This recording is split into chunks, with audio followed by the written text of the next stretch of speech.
Hey everybody, I'm Mark Bouchard with Police Mentors. Today we're going to be going through Police Suicide, Epidemic in Blue. It's written by John Violanti. He's a retired cop who went on and got his PhD. I've spent hours going through this book so that I can help you in a short amount of time to understand it. Okay, first off, crucial topic. As he says, one police suicide is one too many.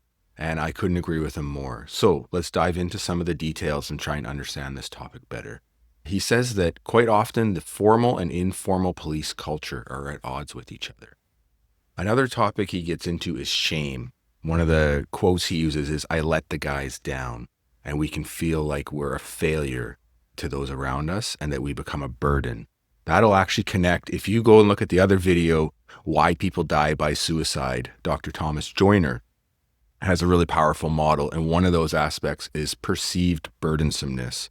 So if we think that we are causing pain and hardship on those we care about, that can be a really important factor.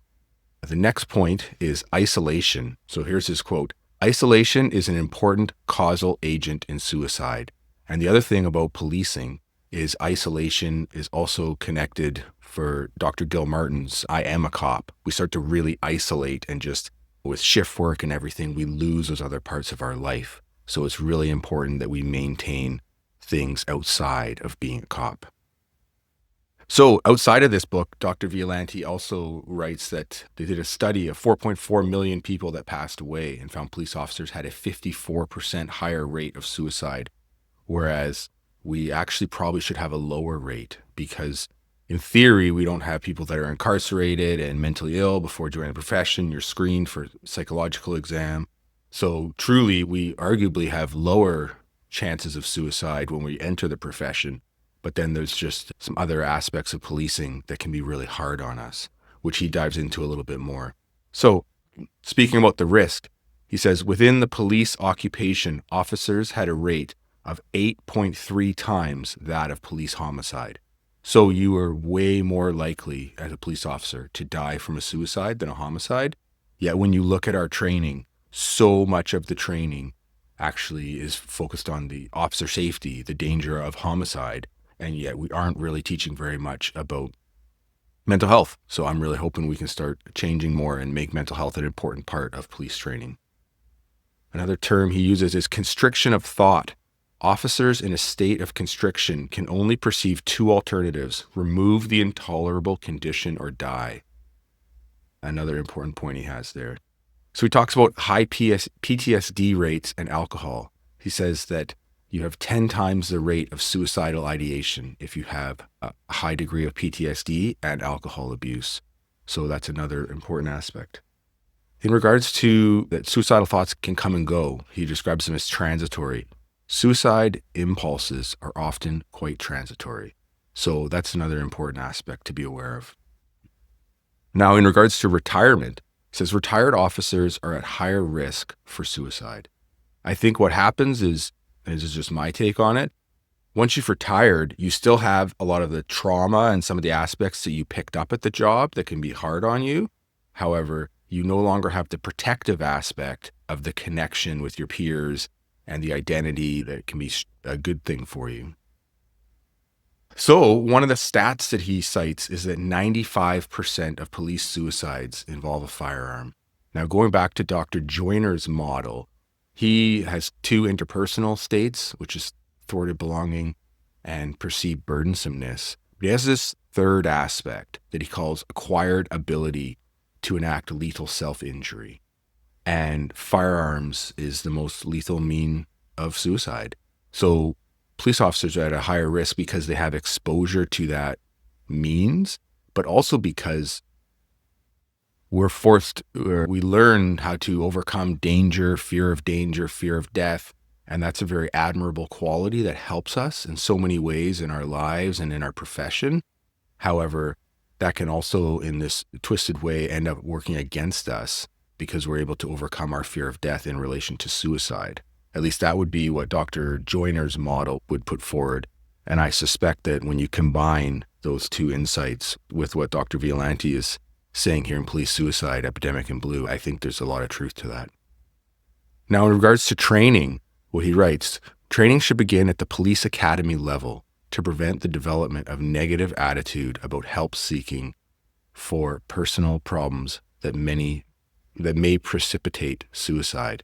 This is crucial. I've actually been fortunate that I'm now getting the chance to go and speak to even hundreds of police cadets at a time about mental health and trying to shift the culture. And culture change takes years, which is why I've started this channel. I want to make a change. So if you're liking this content, if you find it helpful, please hit the like button and subscribe, and it'll help me to keep growing this channel. One more stat he throws out: only 10% of firearms suicides were performed by firearms purchased specifically for that purpose. The other 90% were committed by firearms already available to that person. I think that's also an important aspect in relation to police suicide. Going back to that firearms are so lethal, that cops have access to these firearms, well, specifically in countries like Canada and US. I get there's some countries where they don't have firearms, but obviously he's a police officer in America, so that is where it's most related to, which makes it an important question. There's another book called Rethinking Suicide, and the author of that one basically argues that we're really bad at predicting with tests and screening and all that who will become suicidal and who won't. And he argues more for an environmental design side of things, where he almost says if you go from using left-hand turns with T-bone intersections to roundabouts, you'll have less fatal crashes.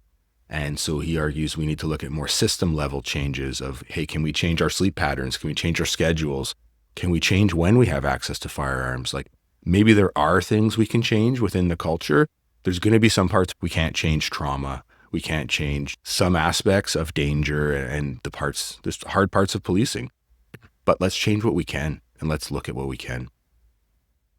So in summary, he says, we can state that it, and by it he means policing, serves as a fertile arena for suicide precipitants, including relationship problems, culturally approved alcohol use, firearms availability, and exposure to psychologically adverse incidents.